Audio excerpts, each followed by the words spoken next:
নাই দুই কহিনু নিশ্চয় কহিতে কহিতে কথা অখিলের নাথ শঙ্খ চক্র গদা পদ্মে শোভে চারি হাত দেখিয়া ব্রাহ্মণ তবে পড়িলা ধরণী কত মতে স্তুতি করে গদ গদ বাণী দেখিতে দেখিতে পুনঃ হয় না ফকির তাহা দেখি ব্রাহ্মণের হয় চক্ষু স্থির ব্রাহ্মণ বলেন প্রভু অর্চিব তোমায় পূজার প্রণালী কহ ধরি তব পাই ফকির বলেন শুনো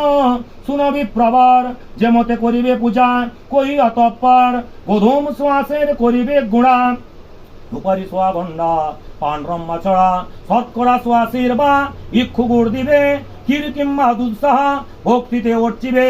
এই সব বস্তু বিপ্রা করি আয়োজন বসিবে চারিদিকে যত ভক্তগণ আমার গুণের কথা শুনিবে শ্রবণে বিধানে পুজিয়ে বিপ্রা পরম যতনে সত্যপীর করি সবে মাথে দিবে হাত নারায়ণ বলি করিবে প্রণিপাত প্রসাদ লইবে যত্নে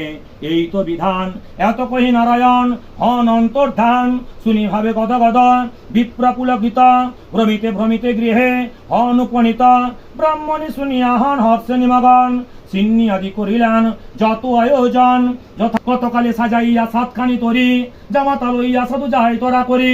দক্ষিণ পটনে ছিল রাজা কলানিধি সেই দেশ সদা করে নামাইল বৃদ্ধি নিপে সম্মাসিয়া থেকে তরণী চাপিয়া বিপত্তি ঘটিল হের সিন্নি না দিয়া রাজার ভান্ডারে ধনা দিয়াছিল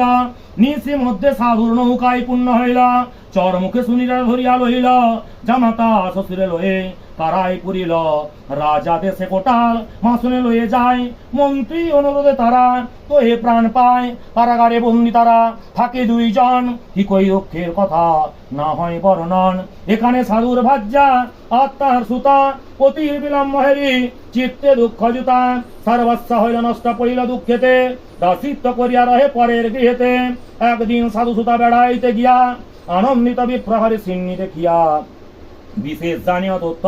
করিল মাননা পিতাপতি উভে গৃহে আসে কামনা তারপর গালে হরে সাধুর তনয়া সত্যনারায়ণ জন্মিল দয়া শ্বশুর জামাতা বন্দি কারাগারে স্বপ্ন দেন নারায়ণ।